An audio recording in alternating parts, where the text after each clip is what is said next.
Hello everyone, so this is the 30th monthly ownership update video on my 2008 Opel Astra GTC, and I must say at 160,860 kilometers on the clock, this car is running absolutely perfect for a car that's been around now for about 9 years. I mean, this is a 2008 car and it's been daily driven by me. You know, it's not been babied either. You know, I do drive this car hard. You know, when I get the chance, I'll own up to that straight away. And you know what, everything in this car is perfect. It's very reliable.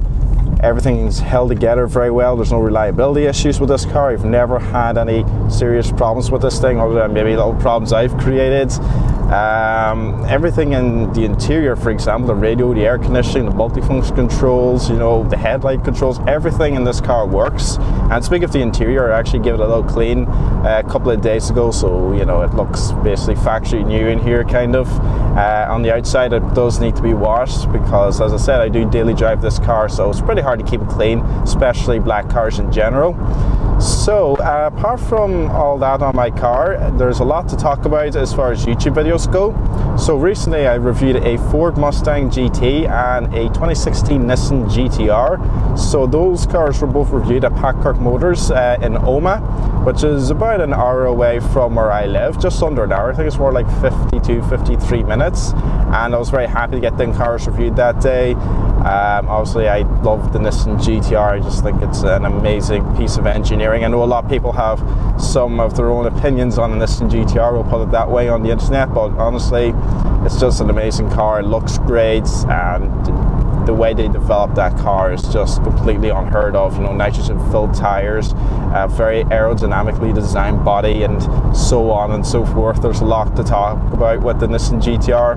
And then, as I said, I also reviewed the 5-litre V8 Ford Mustang. So unfortunately I didn't get to test drive either of those cars that day, but as I said in previous videos, every dealership has their different kind of insurance policies, and they're all laid out a little differently. So in the case of Packard Motors, I wasn't able to get driving the GTR or the Mustang. Other cars I've been reviewing, I reviewed a BMW M4 convertible. I must say though, that morning when I got up to go down to Martin Riley's in Sligo to review that car, you know, it was a nice sunny day, you know, it was pretty good weather-wise, and as soon as I landed there, it started raining, and I thought, well, wait a few minutes, it might stop. It rained the whole day long, and it rained well into the following 2 days, and I was in a pretty bad mood trying to review that M4. So I got the review done in the end, but because of the rain, I never got a chance to put down the convertible top. But I went home in such a bad mood. I was so disappointed because BMW dealerships in Ireland aren't exactly stocking up on brand new M cars. So when they told me that they had an M4 that I could review, I was like, oh, brilliant. Well, then I'll have to go down and review it as soon as. As it turns out, that is a customer's car. So the day I went to review it, it had to be that day. There was no other day I could have reviewed it. So for the weather to go bad on me was really crappy. But nevertheless, when I watched back the footage and I had the review edited together, I was actually pretty happy with the way it turned out. So, you know, the review wasn't so bad. You know, there was still a bit of rain, as you'll notice in the video, but I battered on through and I got it done. Plenty of other reviews to come as well. I'm going to be giving you guys a detailed in-depth review of the brand new Peugeot 3008, and all I'm going to say about that is it's going to put, as you'll see in the review when I get it done, it's going to put all the other crossover diesel SUVs that are currently on sale at the moment, Toyota RAV4, Kia Sportage, Hyundai iX35, Nissan Qashqai, Seat Ateca, Volkswagen Tiguan. It's going to put all in crossovers to shame, as you will see when I do my review of it. And what else have I got to review? Later this year, you know, in June and July, around summertime, the new Range Rover Velar will be out, I think in July, and then in June the new Opel Insignia Grand Sport, which is the official name of it now. It's not the Insignia anymore, it's the Insignia Grand Sport, will be out in June, so I'll be reviewing that. And then the new GT86 will be out around that time as well. So, you know, there's a couple of cars coming up in the future for me to review. Those are just the ones I have off the top of my head. You know, God knows what could come up in between. What else did I want to talk about as far as reviews go?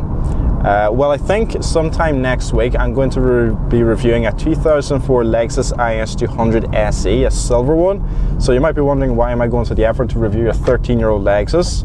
Well, first off, it's only out the road from my house. It's not that far away, but IS200s are very common amongst, you know, people of my age, usually in Ireland these days. You know, they're just those cars that, you know, young people love, you know, rear-wheel drive.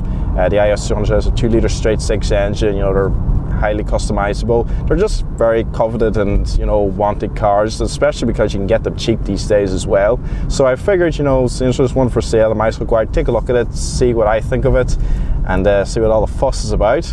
So I think the next review I have going up live on Monday is going to be one of the Porsches. Now I need to double check on that, but I think it could be the Porsche Cayenne. I'm not really sure. I've had so many cars put up on the scheduled listing, I completely forget what's coming up this Monday. I might be one of the Porsches though, but I'm not 100% sure, but we'll find out on Monday.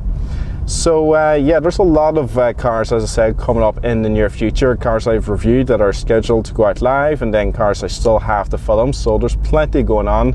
So I think the next car I'm going to review will be the Peugeot 3008, and you know what, I must get round to reviewing the Land Rover Discovery, the brand new Discovery 5, because we do have a few of them at McGinley Motors. So plenty of stuff coming up, guys. So that's pretty much everything I wanted to say. Sorry, kind of stumbling there. That's everything I wanted to talk about in this video. As I said at the start, my car is going absolutely perfectly. I couldn't be happier with it. I did mention in a previous video that I would like to upgrade to a Volvo S40 at some point, maybe the end of this year or at some point in 2018. But obviously at the end of the day, guys, it all comes down to money. It's all about money. So I'd have to see what kind of money I could get for this car and how much I'd be willing to spend on S40, you know, the color and spec and trim and all that stuff that you have to take into account. But anyway, for now, guys, thank you very much for watching, and I'll see you again in the next video.